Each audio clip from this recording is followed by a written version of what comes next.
আসসালামু আলাইকুম। 31st night কীভাবে উদযাপন করলাম এবং কী কী রান্নার আয়োজন করলাম এই ব্লগে সেটাই দেখাবো। প্রথমে আমি নারকেল আর গুড় জাল দিয়ে নিয়েছি। এই যে এখানে চালের গুঁড়ি আর দুধটাকে জাল দিয়ে ঘন করে নিয়েছি। অপরদিকে চুলায় তাওয়া গরম হয়ে গিয়েছে আর আমি এই তাওয়ায় চিতই পিঠা বানাবো। যেহেতু আজকে গরুর মাংস রান্না করেছি, আরও অনেক কিছু রান্না করেছি 31st নাইট উপলক্ষে। রাতের বেলায় আমরা ভরপুর খাওয়া দাওয়া করব।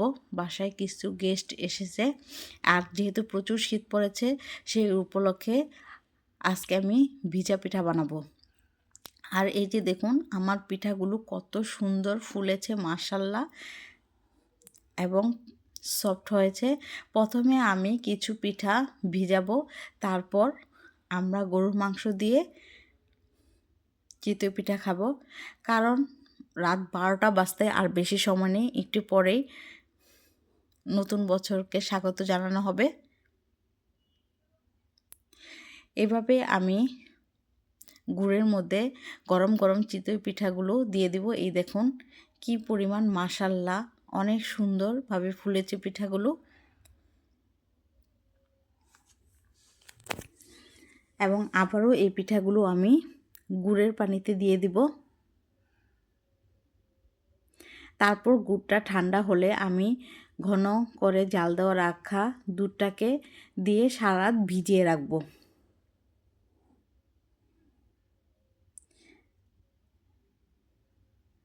এই যে আমি এইভাবে,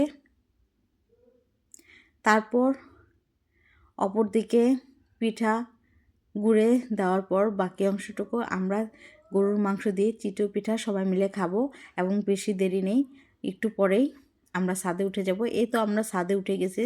ছাদে উঠে দেখি বিশাল আয়োজন, চারদিকে শুধু আওয়াজ আর আওয়াজ। প্রচুর লাইটিং, ফানুস উড়াচ্ছে, কেউ বাজি ফুটাচ্ছে। যাই হোক আনন্দ করে আবার নিচে চলে আসলাম। দেখুন সবার জন্য কত বড় পাতিলায় সবজি খিচুড়ি রান্না করেছি এবং সাথে ছিল গরুর মাংস। সবজি খিচুড়ি, গরুর মাংস এবং সকালবেলা নাস্তা হবে ভিজা পিঠা। ভরপুর খাওয়া দাওয়া রাত ভরে। আর এখানে ছিল আচার এবং লেবু।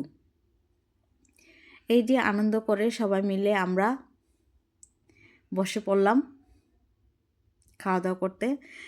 সবাই মিলে নতুন বছরে আপনজনদের সাথে একসাথে বসে খাওয়ার মজাই আলাদা। তারপর খাওয়া দাওয়া শেষ করে আনন্দ ফুর্তি করে আমরা ঘুমিয়ে পড়লাম। আর সকালে উঠে দেখি আমার পিঠাগুলো একদম ভিজে ফুলে উঠেছে এবং খুবই সুস্বাদু হয়েছে পিঠাগুলো। আমরা সবাই এখন একসাথে মিলে বসে নাস্তা করব। শীতের সকালে ভিজা পিঠা খুব অসাধারণ একটা অনুভূতি, খুবই মজা হয়েছে। আর আমার এই ব্লগটি যদি ভালো লেগে থাকে অবশ্যই আপনারা আমার পাশে থাকবেন, ফেসবুকে ফলো আপ দিয়ে পাশে থাকবেন এবং ইউটিউবে সাবস্ক্রাইব করবেন।